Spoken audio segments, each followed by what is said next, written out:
Je voulais tellement plaire, je voulais tellement être cette bonne élève, comme depuis le démarrage dans ma vie, que j'étais prête à... Je me posais des questions du type « Comment il faut que je m'habille ?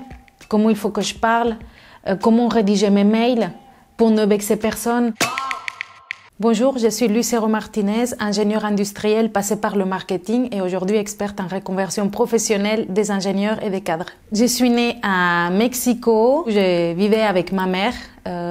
J'ai pas eu la chance de côtoyer mon papa, donc on vivait toutes les deux, je dirais dans la classe moyenne. Et voilà, elle a été un grand pilier pour moi. Elle a joué le rôle de papa et de maman. Comme j'étais assez seule chez moi, j'aimais beaucoup l'école, c'était le moment d'apprendre. J'étais la fille qui s'aimait juste devant le professeur. Et quand j'ai comparé à certaines de mes collègues, voilà, qui peut-être s'embrassaient au fond de la classe avec d'autres garçons ou qui buvaient déjà de l'alcool ou des choses comme ça. Il y avait un grand écart. J'étais loin de ça, heureusement, finalement. Ma mère, elle était un peu sévère de ce point de vue. J'ai rarement été allée à des fêtes. À chaque fois, elle allait me chercher à l'école. Elle me disait, tu es la meilleure et s'il n'y a qu'une place, elle est pour toi. Donc, toujours à essayer de monter mon estime et à me pousser. Elle contrôlait effectivement les notes en fin de trimestre et aussi elle me récompensait. Quand j'avais des 20 sur 20, on allait au restaurant. Et j'ai eu la chance d'un côté et le travail aussi, d'être dans les meilleures moyennes à Mexico. Et c'est comme ça que j'ai décroché l'une des 50 bourses pour faire le lycée français de Mexico. Là, je me suis sentie plus rassurée avec des enfants peut-être qui étaient plus suivis ou c'était plus cadré et plus à vivre finalement leur âge. C'était un choc culturel, déjà par rapport à la notation. Au Mexique, on note de 0 à 10, en France de 0 à 20. J'ai vraiment adoré ce changement, apprendre une nouvelle langue, j'adore le français. C'est ça qui m'a amenée à faire mes études à l'INSA Lyon. J'étais surprise de savoir que j'étais dans la 2e ou 3e plus grande ville de France. J'étais arrivée un dimanche, tout était fermé, il y avait personne dans les rues. Je comprenais pas où j'étais venant de Mexico. Donc ça, c'était aussi un choc, moins de gens. Et bien évidemment, être loin de ma famille, de ma mère, c'était difficile. Le niveau des études était aussi très élevé. Les classes prépa à l'INSA, pour moi, ont été très, très challengeantes. Je me rappelle de ma première interro en maths. On était 82 dans ma promo. J'ai eu la pire note, j'ai eu 2 sur 20. J'ai dit à ma mère, je l'ai appelée un peu plus tard, enfin les mauvaises notes s'enchaînaient. Donc bon, je l'ai appelée et elle m'a dit, t'as voulu partir, bah maintenant tu ne reviens que si tu as ton diplôme, ou alors si tu reviens à la fin de la première année, sache que ça ne sera pas chez moi. Je me suis dit, puisque personne m'attend à Mexico, je vais faire de mon mieux et j'étais sérieuse. Donc je me suis donnée à fond et ça s'est bien passé. J'ai eu la chance de faire mon stage de fin d'études chez L'Oréal dans le marketing, dans un secteur qui s'appelle le développement produit. Et c'est là où j'ai découvert le marketing et je me suis dit que c'était quelque chose qui me correspondait plus. Donc, en parallèle de mes études d'ingénieur, j'ai été conductrice de métro pour pouvoir me payer le master spécialisé à l'ESSEC en marketing qui à l'époque coûtait 17 000 €. J'ai fait ça pendant 2 ans. Et ça m'arrivait aller à l'école de 8 h du matin à 18 h 30 et de commencer à 18 h 45 ou même 19 h en courant pour prendre le métro, pour moi le conduire jusqu'à 1 h du matin. Puis c'était un milieu pour le coup très masculin, des personnes plus âgées. Je pense que le conducteur de métro de base, il a 45 ans et c'est un homme. Et moi j'avais 18 ans, une femme franco-mexicaine. Donc c'est vrai que ça a interpellé quand j'arrivais dans le métro.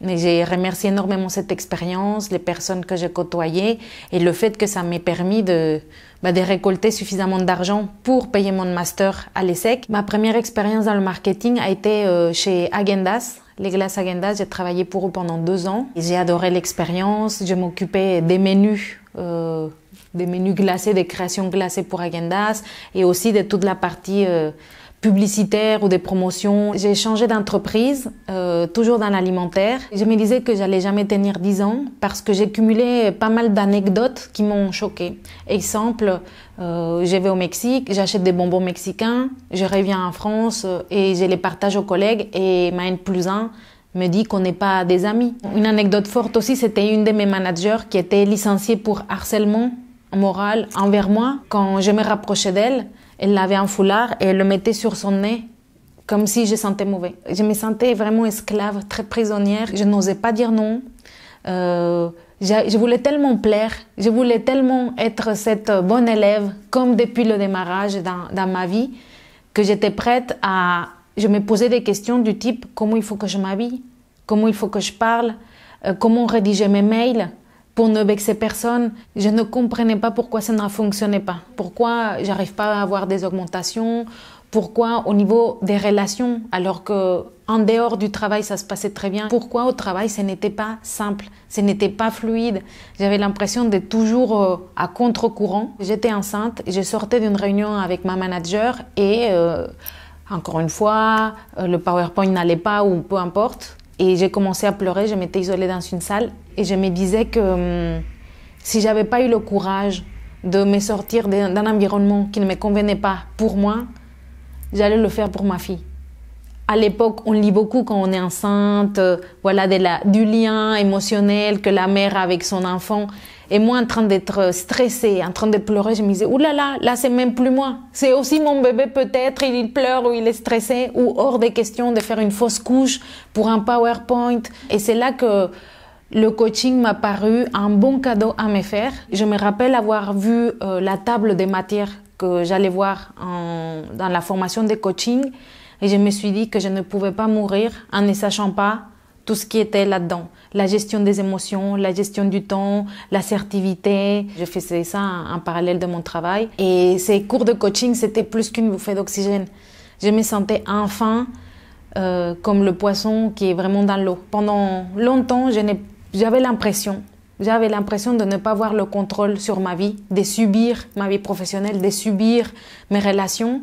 Et avec le coaching, j'ai, disons, sorti un petit peu de mon ignorance pour reprendre conscience que j'avais bien sûr une partie sur laquelle je n'avais pas de contrôle, mais qu'il y avait une autre partie qui m'appartenait pour faire des changements dans ma vie. Je me suis dit que j'allais justement négocier une rupture conventionnelle en parallèle de mon congé maternité pour pouvoir prendre mon envol et développer mon business. Quand on fait une reconversion et quand j'ai fait de la mienne, je pense que les principales peurs, c'est la peur de l'échec, la peur d'échouer, de se tromper de voie. Parce que je me disais, à la base, personne m'a mis un pistolet ni pour être ingénieur, ni pour être dans le marketing. Je l'ai décidé. Là, je suis en train de faire un nouveau choix qui me dit que dans 3 ans ou 5 ans, rebelote, ça ne me convient pas. Peur de l'inconnu, je ne sais pas où je vais, je ne sais pas combien je vais gagner, je connais personne dans le domaine. Peur financière. Je me disais que j'allais forcément régresser au niveau de mes revenus. Quand j'ai commencé à avoir mes premiers clients, c'est là que les choses sont vraiment devenues concrètes. J'ai commencé à avoir des revenus. Les tâches que je faisais étaient faciles, contrairement à avant où j'avais l'impression d'être à contre-courant, de ne pas être compétente. Ça m'a reconfortée sur le fait que oui, j'étais vraiment à ma place. Et c'est pas qu'une question de job. Aussi, ces jobs-là me donnaient la liberté, la souplesse que je voulais aussi par rapport à ma vie personnelle. Aujourd'hui, j'ai la chance d'être coach carrière pour pas mal d'écoles d'ingénieurs et de commerce. Donc finalement, je retourne à là où tout a commencé et aujourd'hui, experte en reconversion professionnelle des cadres, des ingénieurs. J'ai accompagné plus de 120 cadres. Je n'avais pas du tout idée que ça allait se développer comme ça l'a fait. J'ai commencé en étant coach, en one-to-one, en individuel. Et puis, très rapidement, j'ai eu besoin d'une équipe. Dans plusieurs années, mon rêve est d'être toujours connecté à cette mission, à ces émotions qui m'ont fait choisir cette voie.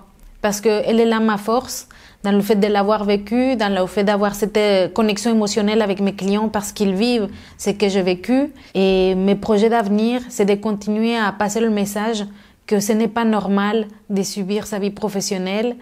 Ce n'est pas OK de pleurer, d'avoir des symptômes physiques, émotionnels. Je pense qu'on se doit, par amour-propre, au moins, d'explorer les possibilités pour se dire « j'ai envie de rester » ou peut-être qu'un autre environnement est meilleur pour moi.